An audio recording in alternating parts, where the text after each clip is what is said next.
So in this video, we are going to be talking about all the wonderful things about Facebook. ZeroHedge looks like it's being blocked right now, Elizabeth Warren's ads, AI killer robots, and also a mind-reading machine. All wonderful topics when it comes to this great, very fair and honest social media platform that so much cares about your privacy, right, Jason?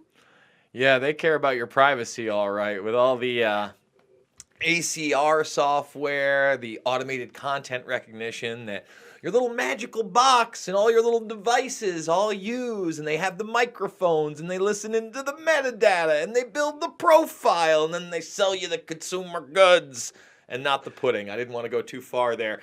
The point is, don't mention any Bill Cosby references with that specific thing. But the article you sent me is shocking in itself. Without the Bill Cosby pudding in there, reading Zuckerberg wants Facebook to build a mind reading machine. I mean, this doesn't surprise me. I mean, on this broadcast, we talked about how many countries have already established pre-crime capabilities, minority report capabilities. With our latest video, the Chinese social credit system is already here.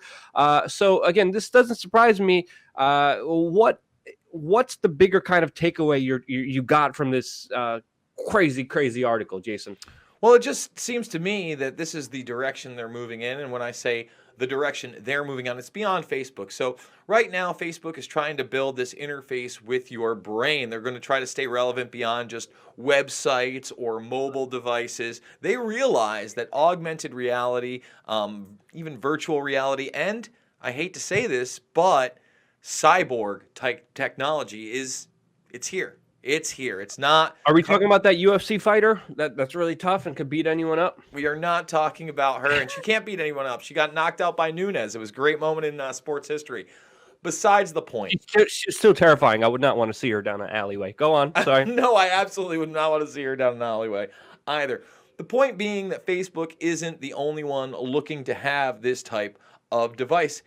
In fact, Elon Musk talked at length with Joe Rogan about his plans to release Neuralink. And he said he was about to announce the product. This is now months and months ago. This is all the way back in September. We haven't heard much about it. And of course, they use the famous Jean-Luc Picard Borg picture here. But he is talking about neurotechnology and human enhancement. And that's something even beyond Neuralink that he's talked about. And when he talked to Rogan, he said, we're basically cyborgs now, which I would disagree with. By the way, Luke, he said, we're basically cyborgs now, but the phone just isn't implanted in you. It's still with you all the time. And in that respect, he's correct. The technology is accessible, but it has still not become part of my biology. Now, but he also went on during that interview, and if you scroll down through that CNBC article, you also have him smoking a joint with Joe Rogan. He also went on and said pretty much artificial intelligence won, and it's about us coexisting somehow because the battle is already lost. The artificial intelligence is a whole nother aspect that I'm going to get into later here, but this does make sense, Jason, because we saw Facebook invest a lot of money into artificial reality, augmented reality, with the goggles, with the companies that they bought up. So this definitely does make sense into the trajectory that they're going into.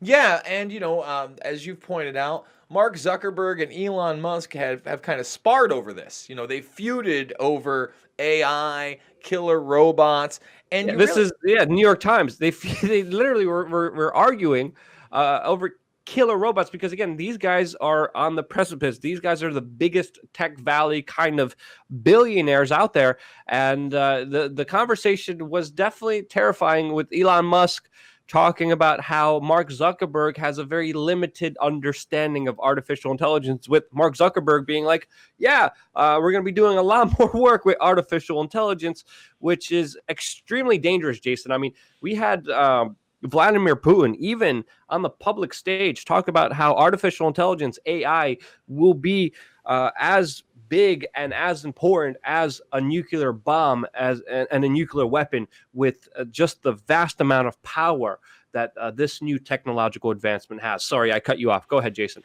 No, you're absolutely right. When we talk about the future, and even Musk talking about, artificial intelligence, Neuralink, people becoming more and more reliant on being interfacing with their biology. He is talking about DARPA. You know, in these articles in CNBC, DARPA, U.S. government funded, of course, they're openly talking about these projects. And look, there's a help versus hurt humanity here, right? So in other words, it's great that we now are able to create artificial limbs that people can literally use their mind and they control. The Luke Skywalker hands and arms. Those are a reality. Those are helping. And I totally get that. Cochlear implants for people that can't hear at all. You know, that's wiring right directly into their brain. It's not using the sound wave and the same. That's directly to your brain. It's not using your eardrum. That's helping humanity.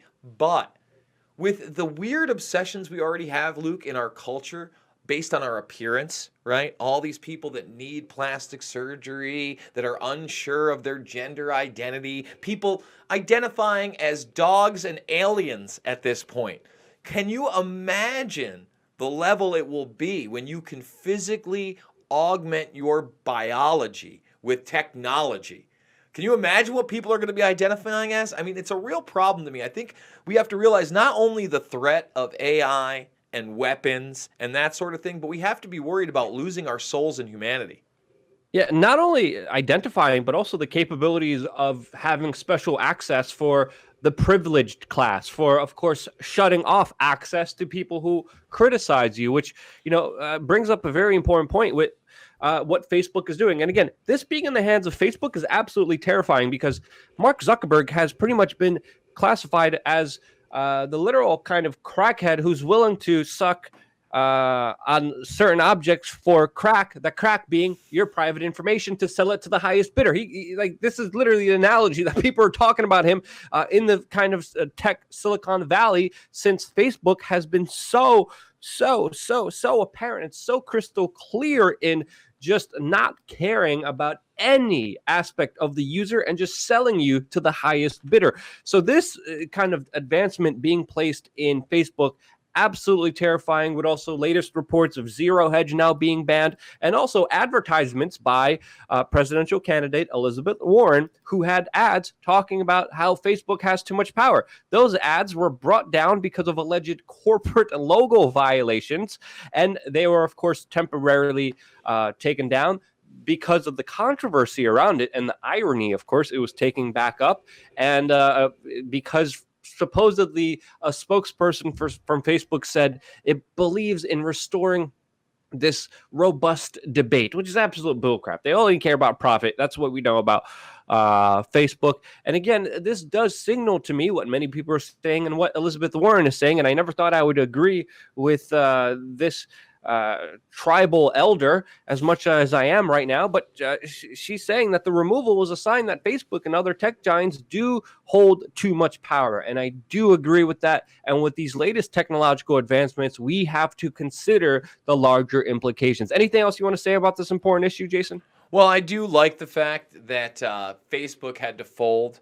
And Elizabeth Warren, I'm not going to sit here and talk about how great Elizabeth Warren is, but when she talks about breaking up Facebook, now Apple, these large companies like Google, it's a good thing. We haven't really had any trust busting in our lifetimes. You know, the last time that really there was trust busting, it was Ma Bell. And when we were talking about landlines, Luke, we haven't been talking about landlines in quite some time with this generation. So I think it's wrong that they obviously censored her ads, but it's not out of line with what they've been doing openly. I mean, again, when you talk about ZeroHedge, we could talk about Dan Dix and Press for Truth and the anti-media and tons of different independent news organizations that have just been taken off their platform.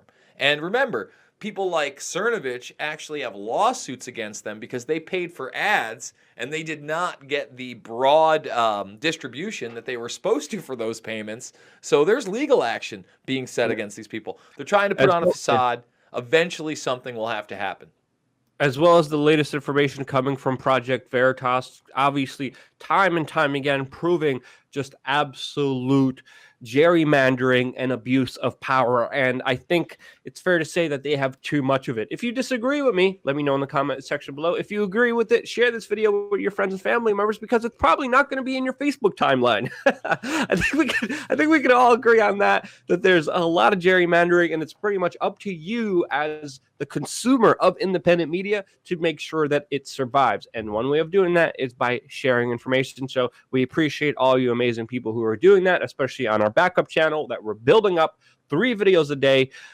Stay tuned 7 days a week here on youtube.com/Luke. We're going to change the name, by the way. But regardless, stay tuned for more.